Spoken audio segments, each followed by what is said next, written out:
مالا دومره پیسې راکا زه به تاله نقل کفاله وکم یا دا او هغه او دا ایجنټان بیا را سرګرم شوي دي او زمونږ په دې پردیسیان خو ډېر دا مسافرونه خو زمونږ ډېر سادهګان خلک دی هغه په هر چا باندې یقین کوي. دوستانو که تاسو ته څوک هم دا خبره کوي چې یاره مطلب دا دی زما مال دومره پیسې راکا یا مال اډو پیسې راکا او رسوم خپل جمع کا او مطلب دا دی زه به تاله نقل کفاله بدله واړم پلاني ځای ته دې خلکو باندې تر د هغه وخت پورې یقین تاسو مه کوئ تر څو پورې تاسو د دوی عملي کار ونه ګورئ. زه به تاسو ته په سونو میسجونه انباکس کې ماته ملګرو میسجونه کړي هغه وایي چې یاره مونږ پیسې ورکړي دي اوس دا خلک زمونږ میسجونه نه ګوري.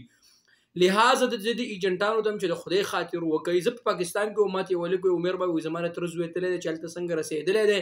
کفیل ورته ویلي چې نقل کفاله وړه شابه نو یو سړی چې نوی راشي یا دلته تاسو کوئ نو مطلب دا د دې شیزونو پوره تصدیق کوئ چاله پیسې مخکې مه ورکوئ خپل کار ښه تسلي بخش کوئ ښه مطلب دا دی د یقین والا سړی ګورئ د هغې نه پس مطلب دا دی بیا تاسو کار کوئ. ما ته په سونو ملګرو میسجونه کړل چې په چوټۍ باندې مو اوس دلته رالم چې یاره عمر بای مونږ پیسې ورکړلې داسې خلکو د نقل کفالې دپاره او اوس دغه هلکان چې کوم دی زموږ موبایل نمبر نه اټینډ کوي میسج نه ګوري. لہذا تاسو هم د خدای نه لږ ویرېږئ د دې پردیسانو سره داسې کارونه مه کوئ. د الله بندګانو هر سړی دلته خپلې غریبۍ له راغلی هر سړی دلته خپله غریبي کوي. دې نه علاوه په اخر کې کم ملګرو چې زما په ترو باندې مطلب د نقل کفالو دغه کړی او الحمدلله د هغو ډېرو ملګرو کار شوی د الله په فضل سره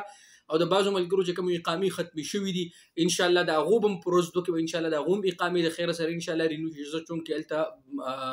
آوټ اف کنټري وم د دې وجې نه انشاءالله خوشحاله اوسئ او د خپل ځان ډېر زیات خیال ساتئ.